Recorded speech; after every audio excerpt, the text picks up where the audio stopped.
Join Louisiana Right to Life in protecting the vulnerable as we share pro-life stories, insights, and news from the Pelican State.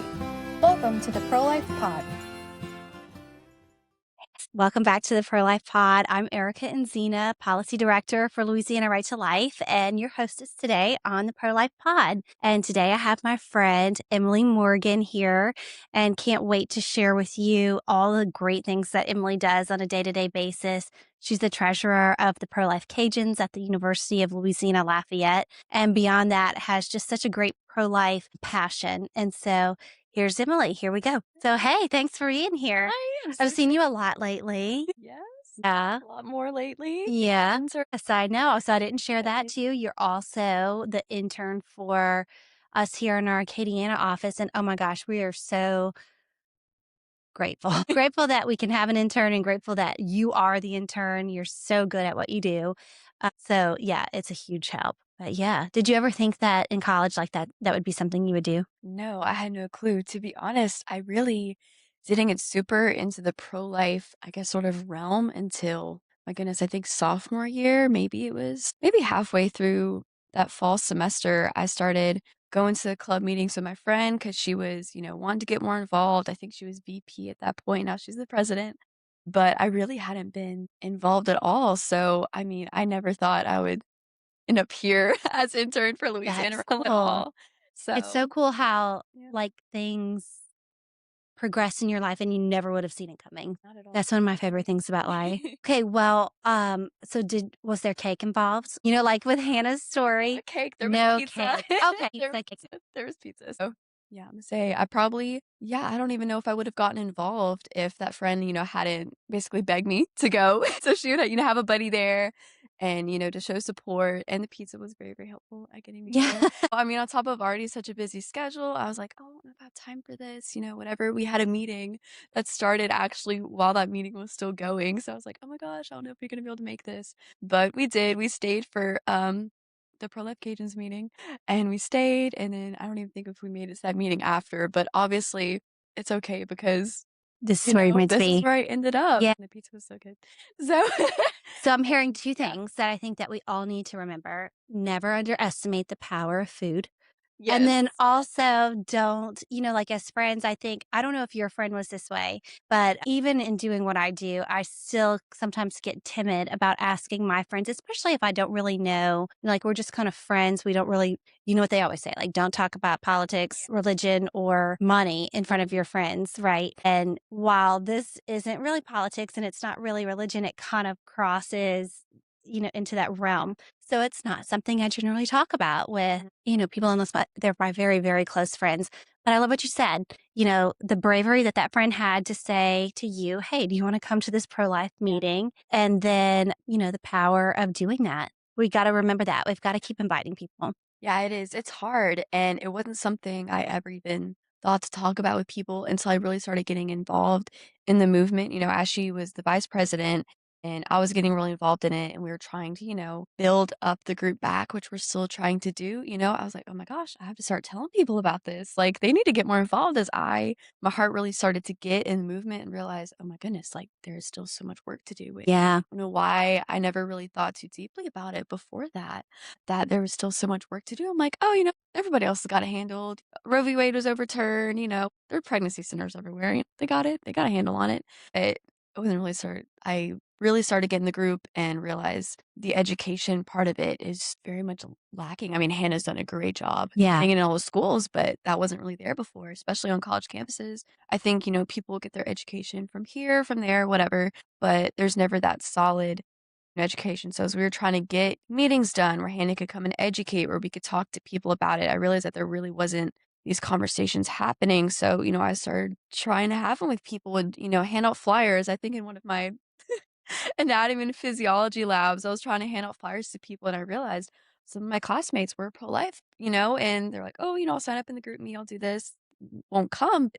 But, that was really, I guess, eye-opening to see how many more people around me, on campus that were just like me, not that long ago that weren't involved but are pro-life. But I guess I'll say won't have a platform or a place to share those ideas Right. and, let other people know, like, I am pro-life. This is what I believe in, Right. and get Yeah. involved. So Yeah. That's really brave of you, actually. I'm really surprised. I mean, not because of you, but just in general. I don't know if I would have had the guts to bring flyers to a place where you just really don't know. Yeah. Like I'll bring flyers to church or something.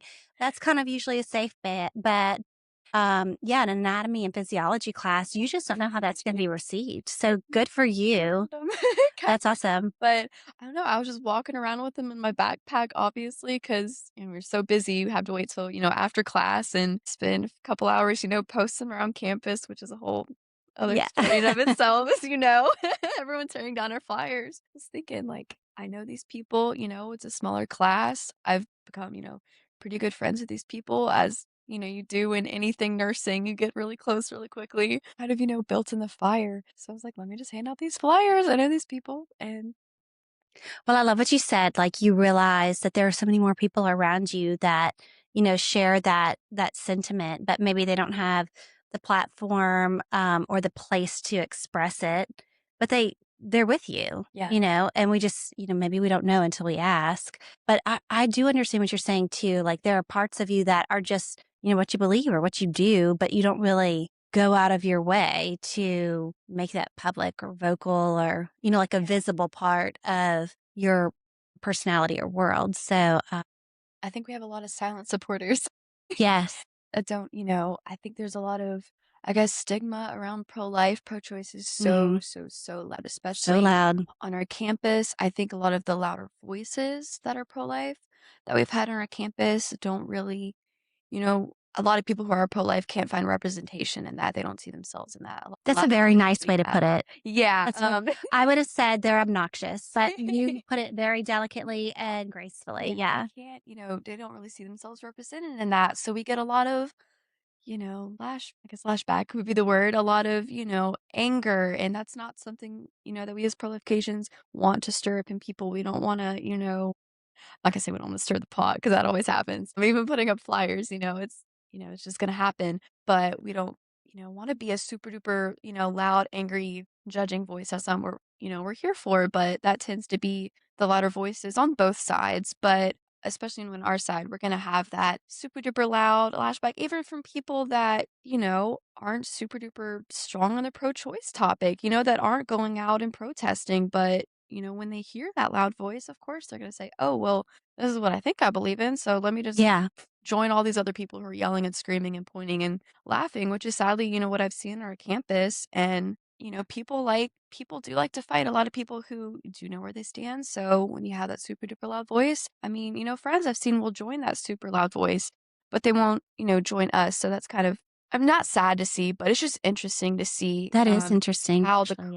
Yeah. crowd dynamics will work. And Mhm. I've seen that a lot on our campus, so yeah, definitely interesting to see, but that's, I think, something unique that we do as Pro-Life Cajuns and how we're trying to, definitely market ourselves, I guess, differently than a lot of, pro-life voices do, kind of along with, Louisiana Right to Life. I mean, obviously, I'm with you guys now, so we We, market yes. ourselves, as very much an educational, Yeah. like very giving. It's a growth, it's a giving, it's adding. It's not, trying to take away or Mhm. judging. And I love that philosophy. And that's something, I carry with myself. I try with all things. So that's definitely, we're trying to, keep that consistent with our group. That's awesome. I think that's a really great approach. You said something that you feel like you have a lot of silent supporters, and that made me think of this. I don't remember who said it or when or whether it was recently or not, but I recently came across it. And a key part of it was something about the sound of silence of a third of our generation that will never had the opportunity. And just those words, the sound of silence. I was like, that's chilling. That's so chilling. But I know when you mentioned your silent supporters, you mentioned it in a different type of silence, just like quiet support. Like, what do they say in investment? Like a angel donor or a silent investor is what they call them. Exactly. Yeah. So, No, that's really interesting because I think that's a big part of, especially why I started getting into it, is yeah, let's talk trying about to be that. the voice for those without a voice, What for was there ever like a thing that, of course, your friend bringing you to the meeting, but I think you said before that that you were, kind of pro life before that. Yeah, I was thinking about this earlier, and I think what really started getting me into it, because I kinda had the facts already. I was like, "Okay, this is that." But was it I had had it in my brain, like, very articulately earlier, but I guess just the philosophy behind the pro-life movement and why it's so important to show up for this is because it's a culture thing. We're trying to change the culture, and I think once it really clicked in my head that this isn't just abortion, type of thing, like, "Oh, it's just mothers killing the baby." That's not it at all. It's not just, people quietly in a room, that's not it at all. It's Mhm. deeply ingrained in our culture, and you can see why it's acceptable, and I think once we started to Mhm. get into that of making abortion unthinkable, I think that's what really clicked in my head of, "That's what we're trying to do. That's the goal." We're not just giving resources to mothers in need, like, it's so much more than that. It's like we're trying to change the culture. I'm like, "Oh, that's a big deal. It's a That's a big, big goal. big goal." And I was like, "Oh, I can be part of that. There's something I can do about that." I Yeah. don't have to be, you know, going to every single march and every single podium and talking to every single person ever and doing the most. Like, I can do a small thing. I can do a small thing in my everyday life. I can, consistently, I think the consistent pro-life ethic, I'm like, Yeah. I can live that. And once I realized there was something that, start out small, you can always start out small. Once I realized I can do a little part for this, that was really what started to get me into the movement of, "Okay, so I can do this, now let me do this, let me do a little bit more, let me do a little bit more." And so it kind of just grew into, I'm an intern now. Yeah. It kind Who of knows what's I'm here, next? I'm Yeah. here now. So I think that I realized how tangible it was. I think that is also where a lot of our, silence from our supporters comes from, is they have an idea of what it means to be pro-life, like pro-life supporter, and Mhm. then, "Well, I'll vote pro-life," or I'll holding pro-life beliefs, and I think there's, split there that, I mean, I'm gonna be honest, it was kind of in my mind too before I really started getting the movement of, "Okay, well, I'll believe it, and I guess, if a law comes up, I guess I'll vote on it, but I don't have to, there's nothing deeper than that for me to go." They have, I guess, protesters and things, and those are those pro-life people, and then there are the people who, sort of believe it and will maybe stand Yeah. up for it if it comes up in conversation, at Christmas dinner or whatever, and, like, there's a big, like, it's a spectrum, though. It's a spectrum, and the further you, get into it, like, you don't have to stop there. You don't have to Yeah. stop there, and I really think, yeah, that you can't stop there once you start, learning a little bit more about it. I think I think you just hit the nail on the head. Like, once you get in and you see, and you just said earlier, like, you saw all of the work that still needs to be done, you realize you can't just be a silent Yeah. supporter anymore. You've got to do something, and what you do might be small in the whole realm, but you gotta do something, Mhm. and I think for me, I would agree with that too. Like, once I got involved, I realized, like, I can't just sit on the sidelines and cheer for this team anymore. Like, Yeah. I've gotta be on the team. Yeah. Even if I'm on the bench, I've gotta be on the team, you know? Yeah, there's just no walking away. I'm like, it's something that it tugs on your heart. Like, I can't, Yeah. and if you're really like, once it starts tugging on your heart, like, oh, it's my job. I have to be a voice for the voiceless. Like, I can't just sit here and say that I believe that this silent generation that needs a voice, Yeah. that hasn't even, this chance to be born, I have to be a voice for these people. I have to stand up for them. I can't, like, walk away at that point. Like, you can't. What it is. I think it is, you recognizing that you're doing exactly what you're supposed to be doing, Yeah. and maybe not everybody has that call, that visceral call, but I Yeah. I can relate to that too. Like, Yeah. once that fire is lit, like, Yeah. you can't turn away. Well, let me ask you this. What is, like, your favorite, whether it's your favorite thing to advocate for or advocate against or to do or to enlighten someone on? If you had to pick one thing, if your niche within the pro-life movement for the rest of your life was going to be this one thing. And of course, hopefully we get to the point where we're like, do you remember the days when we used to be like pro-life warriors? Can you believe back in the day we had to fight about that? Think that that was okay, right? Hopefully we get there. But if, Yeah. assuming we don't, what would be the one thing that you would love to just really drill down in and make that your area of the pro-life movement? gosh. Well, I'm trying to think of when we're tabling, there have been many moments where, we've had somebody across the table go, "Oh, that's not actually what you guys believe in. Oh, that's not actually who you are," is breaking down. I guess this is not really a niche, it's sort of a big thing of breaking down what it really means to be pro-life for people and what it means to stand for that. I think my favorite thing has been being able to talk to guys about this movement because I think often they don't think they deserve a voice in the movement. They Yeah. think, "Oh, I'll just leave it to the girls, whatever." But something that was really impactful for me is we have our baby models, and I was able to show a guy like this is what a baby looks like in the womb, I mean, they can be aborted, at every one of these stages. And, I was able to hand him the baby, he was able to hold it, and he goes, "Wow, like that's a real baby." He's That's like like, "I still tangible. like, do I have a say in this though?" And I said, "Well, if you were to have a child with someone who's choosing an abortion, that's your child too.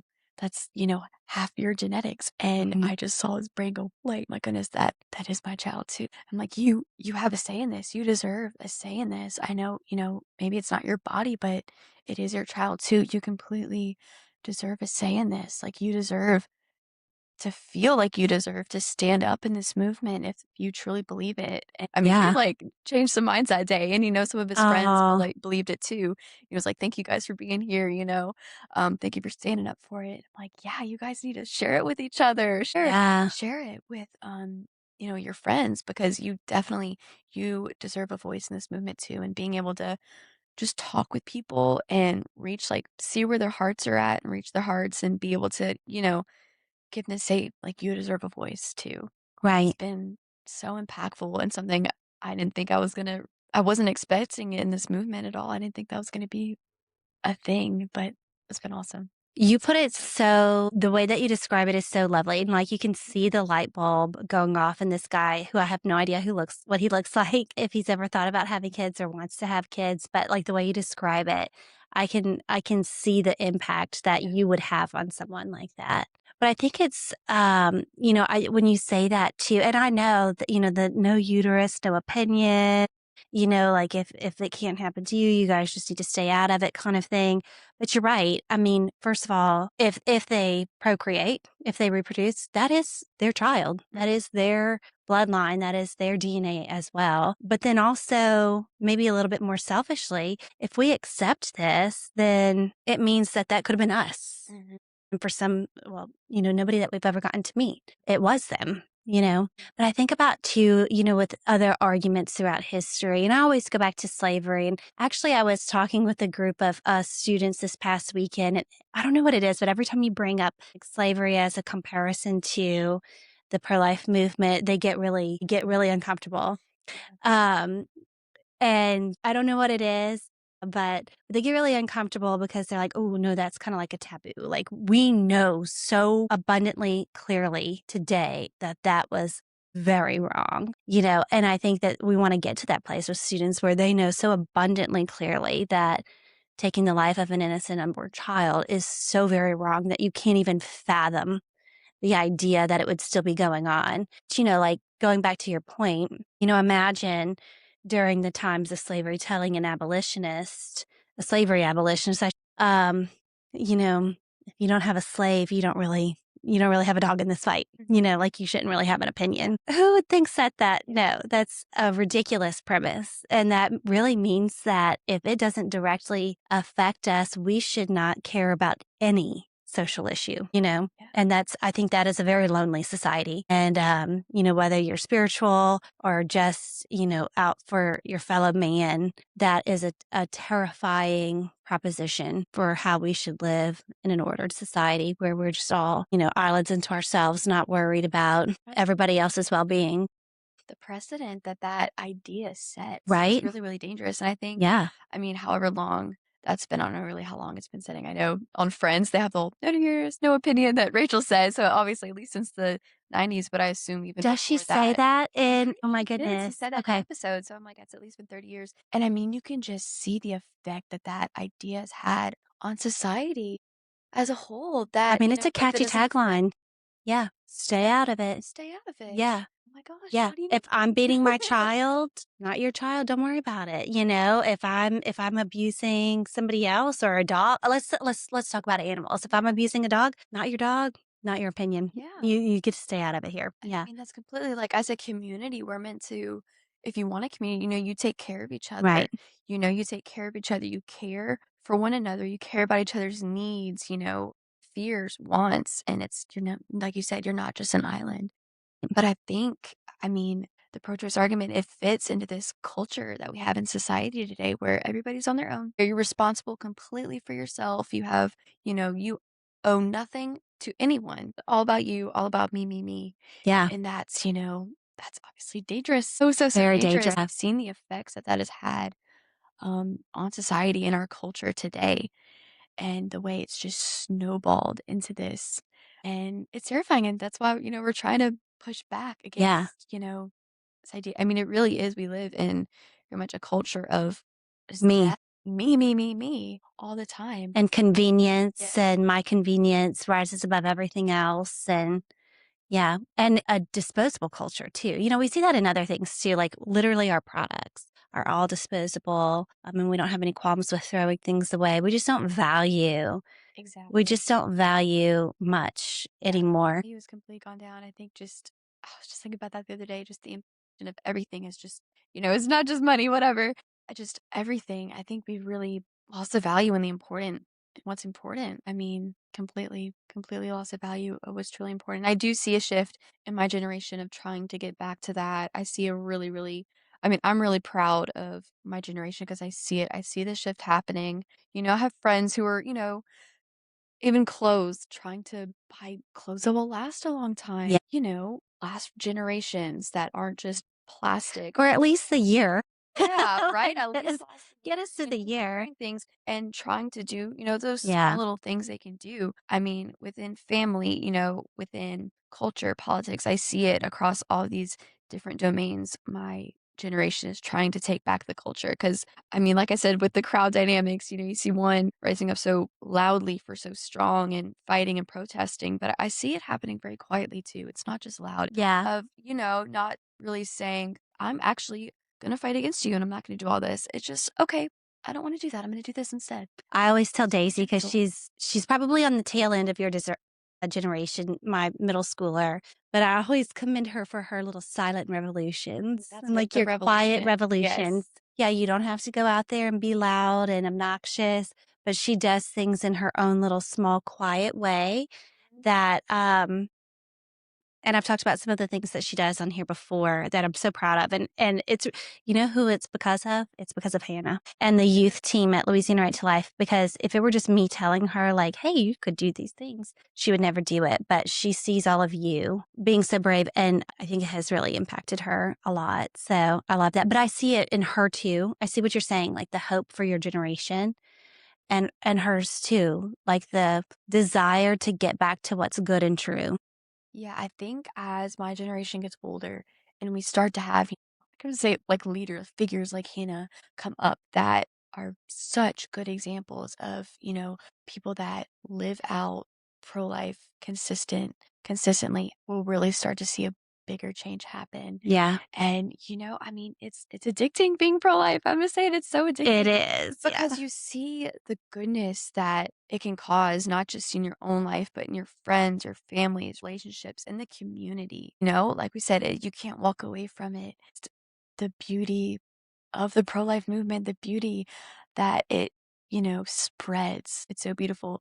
And it catches, like it catches fire. Does, That's igniting this does. and everybody wants a part of it, you really start to see all the amazing things that can come out of it, and it's so beautiful, and I see it, spreading just like wildfire throughout my generation and into the next as we start to have more and more people, become leaders in the movement that want to make a change, that want to see, their communities grow, their friendships. They would just want to see the pro-life movement grow, and I'm so excited. I'm so, so, so excited to see this movement grow, to be a part of it, to see this, fire just take over. I know, me too. Well, I'm watching you and I can see the fire in you. I'm so glad you're on our side and not on the other side because you have your passion is tangible. I can feel it. Okay, so Emily, and you know what? We didn't even get to talk anything about, being pro-life in the medical community. I really want to have this conversation with you on the podcast later because that's another thing, another challenge,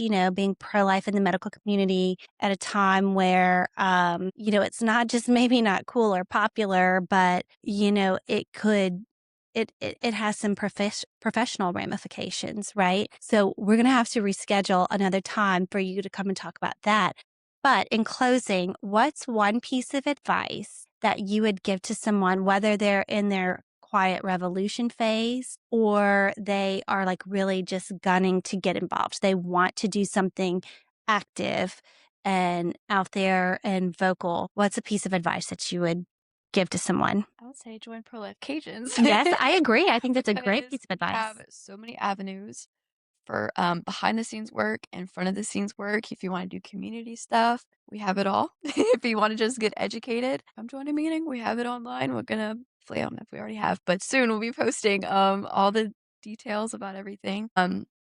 Yeah, start with the people closest to you. Start with the people around you. Start with your friends, family, community. Those conversations are going to be where I think the meat potatoes of the movement really are, is talking with the people in your community, because that's really what we're trying to do, what we're trying to Yeah. affect, is sharing it. I think that's going to be honestly the most effective.